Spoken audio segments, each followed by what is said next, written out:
नमस्कार साथियों, आप सभी का स्वागत है JBN एजुकेशन यूट्यूब चैनल पर।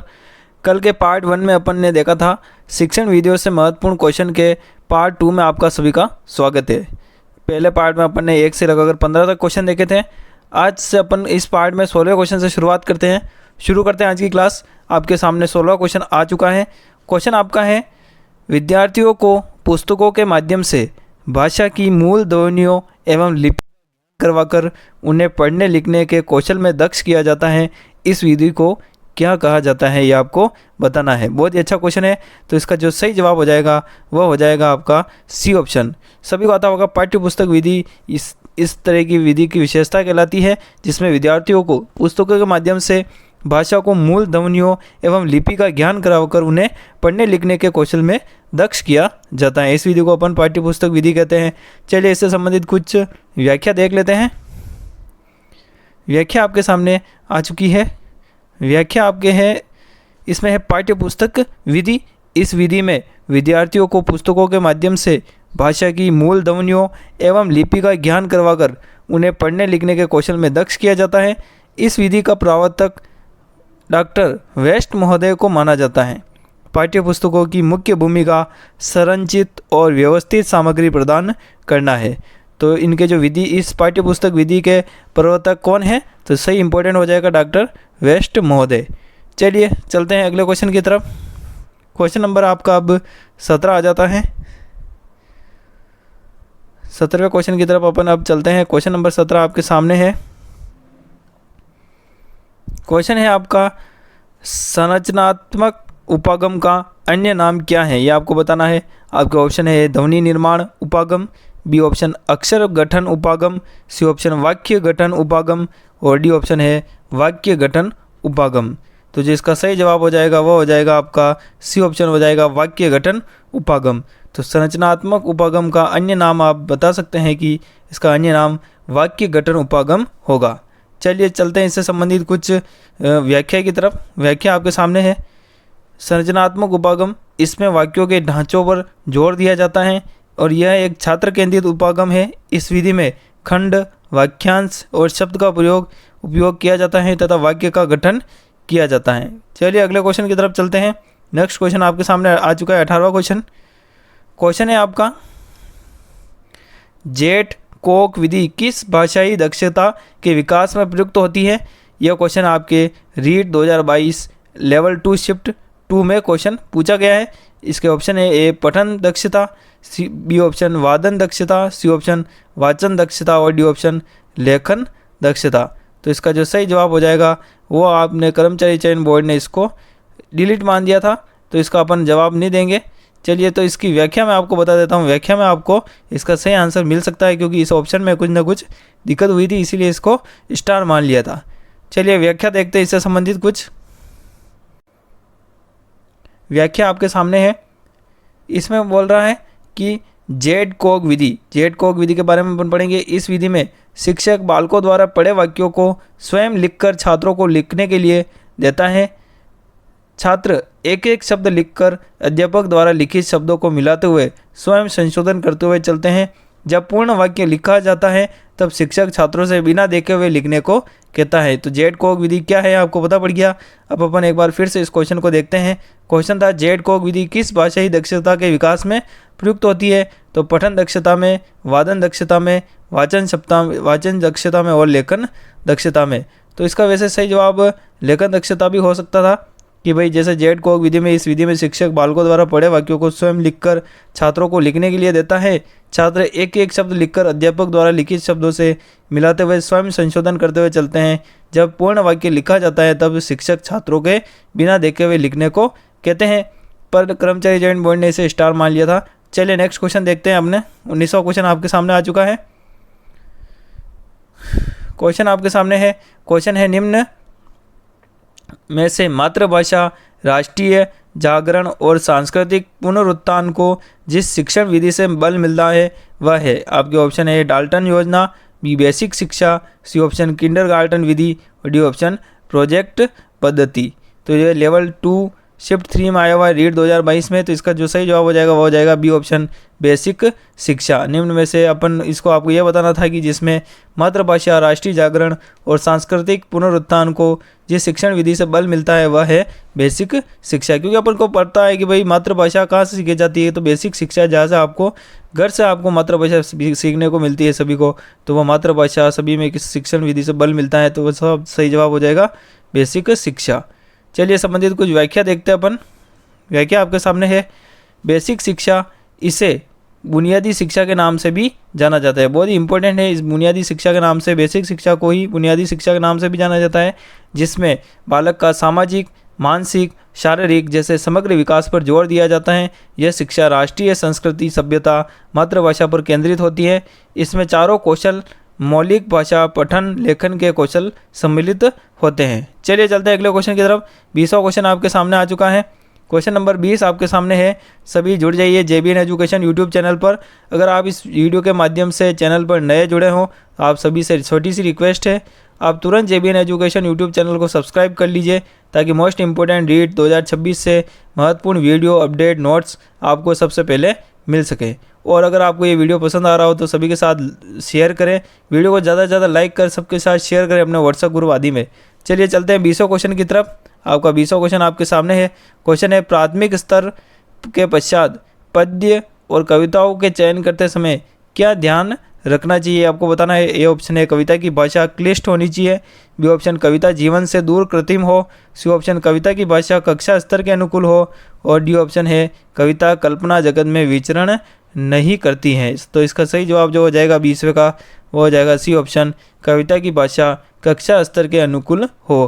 प्राथमिक स्तर के पश्चात पद्य और कविताओं का चयन करते समय कविता ऐसी चयन करनी चाहिए जो कि भाषा कक्षा स्तर के अनुकूल होनी चाहिए। चलिए इससे संबंधित कुछ व्याख्या आपके सामने है। पहली व्याख्या है, प्राथमिक स्तर के पश्चात पद्य और कविताओं के चयन करते समय कविता की भाषा कक्षा स्तर के अनुकूल हो जैसे कारकों का ध्यान हमेशा रखना चाहिए। चलिए चलते हैं क्वेश्चन नंबर 21वें की तरफ। क्वेश्चन आपका सामने आ चुका है। क्वेश्चन है, मातृतर भाषाओं के शिक्षण की प्राचीन विधियों में से भिन्न विधि है। ये लेवल 2 शिफ्ट नंबर 4 में आ चुका है रीट 2022 की। आपके ऑप्शन है, ये भाषा संसर्ग विधि, बी अप्रत्यक्ष विधि, सी ऑप्शन खेल विधि और डी ऑप्शन पाठ्य पुस्तक प्रणाली। तो आपको इसका जो सही जवाब हो जाएगा वह हो जाएगा सी ऑप्शन, खेल विधि।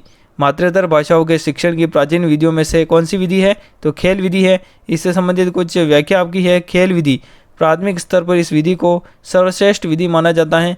खेल विधि के प्रतिपादक कौन है, हेनरी कुक। बहुत ही इंपॉर्टेंट हो गया यह हेनरी कुक। तो खेल विधि के जो प्रतिपादक वो कौन है, हेनरी कुक, जिसे फ्रेडरिक फ्रोबेल द्वारा लोकप्रिय बनाया गया। खेल विधि को लोकप्रिय किसने बनाया, तो फ्रेडरिक फ्रोबेल द्वारा बनाया, लेकिन इसके प्रतिपादक कौन है, तो हो जाएंगे हेनरी कुक। बहुत ही अच्छा क्वेश्चन था। चलिए क्वेश्चन नंबर, और इस विधि में आगे भी है, इस विधि में बच्चों को खेल खेल में सिखाया जाता है। ये एक नवीन वैज्ञानिक विधि है। बहुत ही अच्छा क्वेश्चन है ये। एक नवीन वैज्ञानिक विधि कौन सी है, तो खेल विधि कहेंगे, और इस विधि में बच्चों को खेल खेल में सिखाया जाता है। बहुत ही अच्छा क्वेश्चन था, आने योग्य क्वेश्चन था। चलिए चलते हैं 22वें नंबर के क्वेश्चन में। क्वेश्चन नंबर 22 आपके सामने आ चुका है। क्वेश्चन है, शिक्षण उपागम में कीथ एवं प्रोफेसर एलन का महत्वपूर्ण योगदान है। आपके ऑप्शन है, सूक्ष्म शिक्षण, बी व्याख्यान शिक्षण, सी ऑप्शन पाठ योजना और डी ऑप्शन बेसिक शिक्षण। तो इसका जो सही जवाब हो जाएगा वह हो जाएगा आपका ए ऑप्शन, सूक्ष्म शिक्षण। शिक्षण उपागम में कीथ एवं प्रोफेसर एलन का महत्वपूर्ण योगदान क्या था, तो सूक्ष्म शिक्षण में महत्वपूर्ण योगदान था। चलिए जब संबंधित कुछ व्याख्या है आपके सामने। व्याख्या है भाई, सूक्ष्म शिक्षण विधि इसकी शुरुआत 1961 में स्टैनफोर्ड विश्वविद्यालय में शोधरत कीथ एचिसन द्वारा की गई थी। इस विधि में छात्रों की संख्या एवं समय की अधिकता को कम कर दिया जाता था। सूक्ष्म निरक्ष शिक्षण में शिक्षक एक साथ क्रिया करके शिक्षण के विभिन्न पक्षों को लघु रूप प्रदान कर, अर्थात अलग अलग कौशलों का अभ्यास करके शिक्षण की जटिलता को कम करता है। इस शिक्षण को एलन ने अवरोही शिक्षण विधा भी कहा है। बहुत ही अच्छा क्वेश्चन था। एक बार मैं आपको फिर से पढ़ा देता हूँ। इसकी शुरुआत 1961 में, किसकी शुरुआत, सूक्ष्म शिक्षण विधि की शुरुआत 1961 में स्टैनफोर्ड विश्वविद्यालय में शोधरत कीथ एचिसन ने की थी। इस विधि की में छात्रों की संख्या एवं समय की अधिकता को कम कर दिया जाता है। सूक्ष्म शिक्षण में शिक्षक एक साथ क्रिया करके शिक्षण के विभिन्न पक्षों को लघु रूप प्रदान कर अर्थात अलग अलग कौशलों का अभ्यास करके शिक्षण की जटिलता को कम करता है। इस शिक्षण को एलन ने अवरोही शिक्षण विधा भी कहा है। बहुत ही अच्छा क्वेश्चन था। चलिए क्वेश्चन नंबर 23 देख लेते हैं जल्दी से। क्वेश्चन नंबर आपका 23 आपके सामने आ चुका है। क्वेश्चन है, इस काल में मानसिक विकास तेज गति से होता है। कल्पना, चिंतन, तर्क शक्तियाँ बढ़ती है और अमूर्त चिंतन करने लगता है। ये वाक्य बालक के किस काल के लिए कहा गया है आपको बताना है। बहुत ही अच्छा क्वेश्चन है कि किस काल में बालक का मानसिक विकास तेज गति से होता है, कल्पना, चिंतन, तर्क शक्तियाँ बढ़ जाती है और अमूर्त चिंतन करने लगता है। वाक्य बालक किस काल में कहा गया है। तो इसका जो सही जवाब हो जाएगा आपका वो हो जाएगा सी ऑप्शन, किशोर काल के लिए यह कहा गया है। चलिए इससे संबंधित कुछ व्याख्या आपके सामने है। किशोरावस्था आपके लिए बताई गई है। यह बाल अवस्था और व्यापकता के मध्य वृद्धि एवं विकास का संक्रमणकालीन चरण कहलाता है। इसकी अवधि 12 से 19 वर्ष मानी जाती है। यह तूफान एवं संघर्ष का काल भी माना जाता है। किशोरावस्था को संघर्ष एवं तूफान की अवस्था भी कहा जाता है। किशोरावस्था में मानसिक विकास तेज गति से होता है, कल्पना, चिंतन, तर्क शक्तियाँ बढ़ती है और बालक अमूर्त चिंतन करने लगता है। तो बहुत ही अच्छा क्वेश्चन था ये। चलिए चलते हैं अगले क्वेश्चन की तरफ। क्वेश्चन नंबर आपका 24 आ चुका है। क्वेश्चन है, बच्चों के लिए भाषा सीखने का सर्वोत्तम समय क्या होता है। आपके ऑप्शन है 6 से 9 वर्ष आयु वर्ग, बी ऑप्शन 12 से 15 वर्ष आयु वर्ग, सी ऑप्शन 18 से 21 वर्ष आयु वर्ग, डी ऑप्शन 21 से 24 वर्ष के आयु वर्ग। तो जो इसका सही जवाब हो जाएगा वह हो जाएगा आपका ए ऑप्शन, 6 से 9 वर्ष के आयु वर्ग के जो बच्चे होते हैं वह भाषा लिखने सीखने का सर्वोत्तम समय क्या होता है, 6 से 9 वर्ष आयु वर्ग। चलिए कुछ व्याख्या आपके सामने है। बच्चों के भाषा सीखने का सर्वोत्तम समय 6 से 9 वर्ष आयु वर्ग का होता है। भाषा में भाषा अर्जित करने की जन्मजात क्षमता होती है। इस प्रमुख कारण बालक को सामाजिक प्रवृत्ति का बढ़ाना है। इसमें बच्चे सर्वाधिक सीखते हैं। चलिए क्वेश्चन नंबर 25 आपके सामने आ चुका है। क्वेश्चन आपका है, हिंदी शिक्षण में मूल ध्वनियों की संख्या अधिक होना उच्चारण में किस स्तर के छात्रों के लिए सबसे बड़ी चुनौती है। हिंदी शिक्षण में मूल ध्वनियों की संख्या अधिक होना उच्चारण में किस स्तर के छात्रों के लिए सबसे बड़ी चुनौती है। आपके ऑप्शन है, किशोर स्तर पर, बी युवा स्तर पर, सी शिशु स्तर पर और डी ऑप्शन प्रौढ़ स्तर पर। तो जो इसका सही जवाब हो जाएगा वह हो जाएगा सी ऑप्शन, शिशु स्तर पर इस तरह की चुनौती सबसे बड़ी चुनौती होती है। आपके सामने व्याख्या है। व्याख्या आपके कहता है, हिंदी शिक्षण में मूल ध्वनियों की संख्या अधिक होना उच्चारण में शिशु स्तर पर छात्रों के लिए सबसे बड़ी चुनौती कहलाता है। हिंदी वर्णमाला में कुल 12 स्वर, 45 व्यंजन तथा 2 अयोगवाह ध्वनियाँ हैं। इस प्रकार ध्वनियाँ परस्पर मिलकर 59 हो जाती हैं। चलिए चलते हैं अगले क्वेश्चन की तरफ। क्वेश्चन नंबर आपका 27 आ चुका है। क्वेश्चन है आपका, उच्च प्राथमिक स्तर पर मौखिक भाषा शिक्षा की प्रत्यक्ष विधि का सही उदाहरण है। उच्च प्राथमिक स्तर पर मौखिक भाषा शिक्षा की प्रत्यक्ष विधि का सही उदाहरण है। आपके ऑप्शन है, ए प्रदर्शन एवं निर्देशन, बी ऑप्शन आदर्श संभाषण, सी ऑप्शन अभिनय प्रदर्शन, डी ऑप्शन सहानुभूतिपूर्वक व्यवहार। तो इसका जो सही जवाब हो जाएगा वह हो जाएगा सी ऑप्शन, अभिनय प्रदर्शन। चलिए चलते हैं कुछ अपन इसकी व्याख्या की तरफ। अभिनय प्रदर्शन यह उच्च प्राथमिक स्तर पर उपयोग की जाने वाली विधि है जिसमें छात्र द्वारा अभिनय प्रदर्शन किया जाता है। यह मौखिक भाषा शिक्षा के प्रत्यक्ष विधि है। अभिनय में किसी शब्द या पद के भाव को दर्शक तक पहुंचाया जाता है।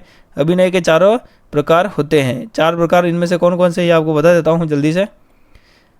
आपका जो पहला प्रकार है वह है आंगिक अभिनय, दूसरा है वाचिक अभिनय, सी ऑप्शन आहार्य अभिनय और डी ऑप्शन सात्विक अभिनय। 27वां क्वेश्चन आपके सामने है, प्रोफेसर किलपैट्रिक किसके शिष्य थे। ये ऑप्शन पार्कर के, बी ऑप्शन जॉन डीवी के, सी ऑप्शन मेरियन के और डी ऑप्शन पार्क हस्ट के। तो जो इसका सही जवाब हो जाएगा वह हो जाएगा आपका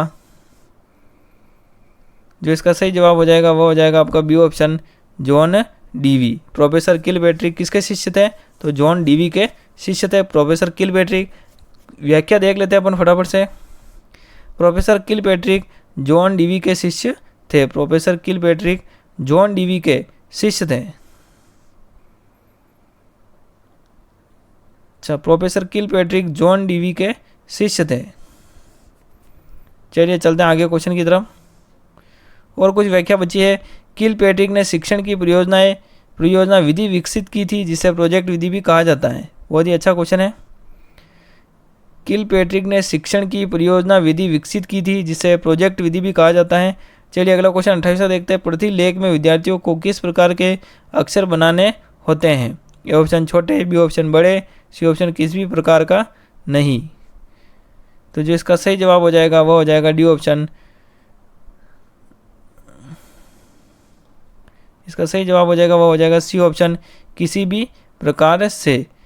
किलपैट्रिक शिक्षण की परियोजनाएं छात्र विधि विकसित करते हैं जिसे प्रोजेक्ट विधि कहा जाता है। प्रतिलेख में विद्यार्थियों को किस प्रकार के अक्षर बनाने होते हैं? तो किसी भी प्रकार के अक्षर बनाने होते हैं। व्याख्या आपके सामने है। प्रतिलेख किसी विकसित रूप अनुसरण करके पुनः वही शब्द लिखना। इसमें अध्यापक पुस्तक या श्यामपट्ट से कुछ अंश को देखकर छात्रों से लिखने को कहता है।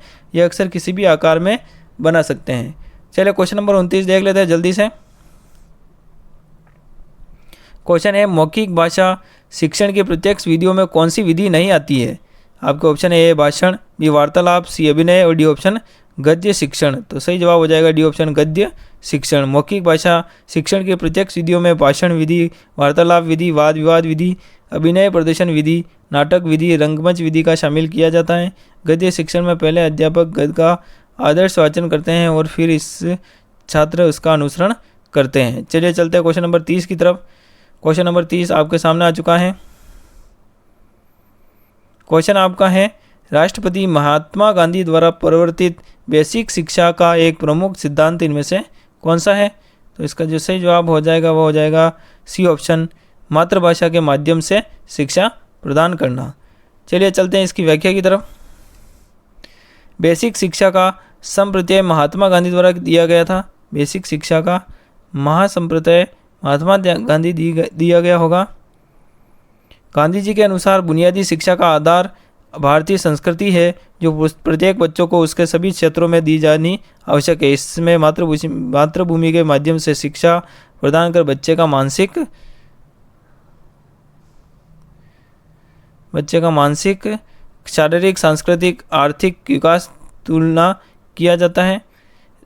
यह एक व्यवहार आचरण आधारित शिक्षा है। यह एक व्यवहार और आचरण आधारित शिक्षा है। चलिए अगला क्वेश्चन देखते हैं। 31वां क्वेश्चन आपके सामने है। क्वेश्चन नंबर 13 आ चुका है। क्वेश्चन है, ध्वनि शब्द एवं वाक्य रचना का ज्ञान। ध्वनि शब्द एवं वाक्य रचना का ज्ञान देने हिंदी शिक्षण का कौन सा उद्देश्य है? ए ऑप्शन कौशलात्मक उद्देश्य, बी रचनात्मक उद्देश्य, डी ऑप्शन सृजनात्मक उद्देश्य और डी ऑप्शन ज्ञानात्मक उद्देश्य। तो इसका जो सही जवाब हो जाएगा वो हो जाएगा डी ऑप्शन ज्ञानात्मक उद्देश्य। ध्वनि, इसकी कुछ व्याख्या अपन देख लेते हैं जल्दी। ध्वनि शब्द एवं वाक्य रचना का ज्ञान देना हिंदी शिक्षण का ज्ञानात्मक उद्देश्य है। ज्ञानात्मक उद्देश्य में सुनना, बोलना, पढ़ना, लिखना, सीखना सभी सम्मिलित होता है। इसमें पारंपरिक व्याकरण का ज्ञान, भाषा प्रयोग आदि भी सम्मिलित होती है। चलिए आज का जो अपन शायद अंतिम क्वेश्चन देखेंगे, इसके बाद अपने पास एक क्वेश्चन और बचेगा अभी। चलिए पढ़ते हैं।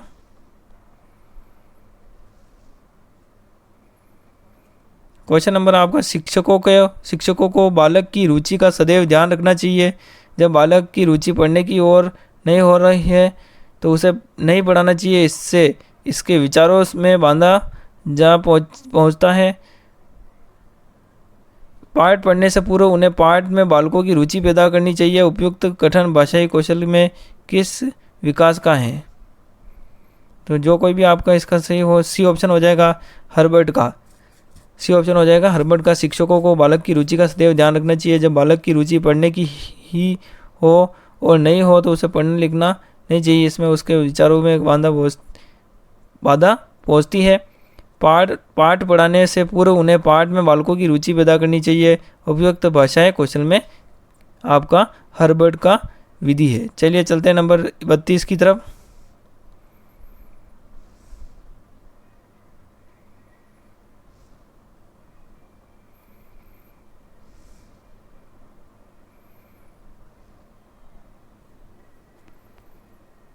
चलिए इसमें एक लफड़ा हो गया है। क्वेश्चन आपका ये रह चुका है मेरे हिसाब से। क्वेश्चन है ध्वनि शब्द एवं वाक्य रचना का ज्ञान देना हिंदी शिक्षण का कौन सा उद्देश्य है? तो इसका जो सही जवाब हो जाएगा वो ऑप्शन डी हो जाएगा। यानी चलिए चलते हैं कोई व्याख्या की तरफ। व्याख्या आपके सामने है। ध्वनि शब्द एवं वाक्य रचना का ज्ञान देना हिंदी शिक्षण का ज्ञानात्मक उद्देश्य है। ज्ञानात्मक उद्देश्यों में सुनना, बोलना, पढ़ना, लिखना, सीखना सभी इसमें सम्मिलित है। इसमें व्यवहारिक व्याकरण का ज्ञान, भाषा प्रयोग आदि भी सम्मिलित है। चलिए चलते हैं अगले क्वेश्चन, नेक्स्ट क्वेश्चन की तरफ।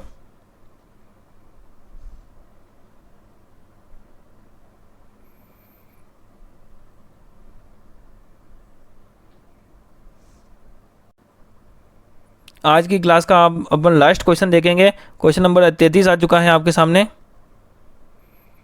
क्वेश्चन है भाषा शिक्षण विधियों में कौन सी विधि प्राथमिक विद्यालयों के बच्चों के लिए नितांत व्यर्थ है?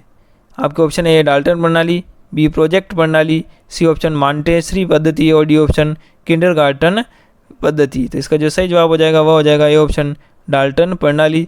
भाषा शिक्षण विधियों में कौन सी विधि प्राथमिक विद्यालयों के बच्चों के लिए नितांत व्यर्थ करती है? तो ये ऑप्शन डाल्टन प्रणाली। तो दोस्तों ये थे आज की अपने शिक्षण विधियों के पुराने एमसीक्यू की क्लास। मैंने आपको सबसे पहले पार्ट फर्स्ट प्रोवाइड करवाया था। आज मैं आपके लिए पार्ट 2 लेकर आया हूँ 3 तारीख को। आप सभी को वो क्लास कैसी लगी और ये क्लास भी कैसी लगी आप वीडियो में बता सकते हैं। वीडियो ख़त्म होने पर कमेंट बॉक्स में कमेंट करके बता सकते हैं। आप सभी जुड़ जाइए JBN एजुकेशन यूट्यूब चैनल के साथ, क्योंकि यहाँ पर आपको मिलती है बिल्कुल निःशुल्क तैयारी। साथ ही आने वाले सभी एग्ज़ामों की फाइल्स, लिंक सब आपको टेलीग्राम में देखने को मिलेंगे। जल्दी मैं टेलीग्राम चालू करूँगा। तब तक के लिए आप सभी को जय हिंद, जय भारत, जय राजस्थान।